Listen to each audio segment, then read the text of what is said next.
How to edit a PDF file. Hello guys, this is Atticus and welcome back to another tutorial video.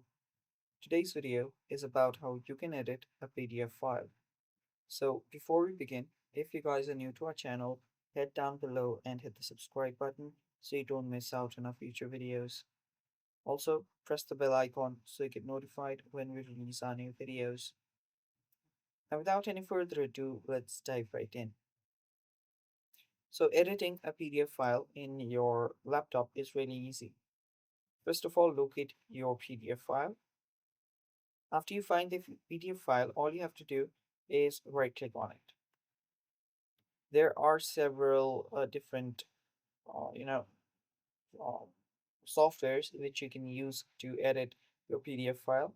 Now you can just right click on the PDF file, head over to the Open With section, and from here you can choose that very software which will help you edit the PDF file.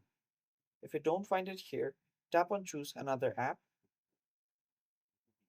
After you do that, you can then scroll down until you find the preferred app.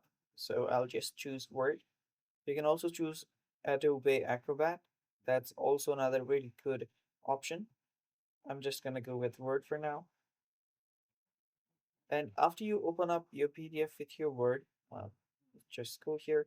You can see that you can then start editing your PDF. So there you can see. And finally, you can save it as PDF too. And it's that simple. That is how you edit a PDF file. Thanks for watching. Stay tuned for more upcoming videos. And bye bye. Take care.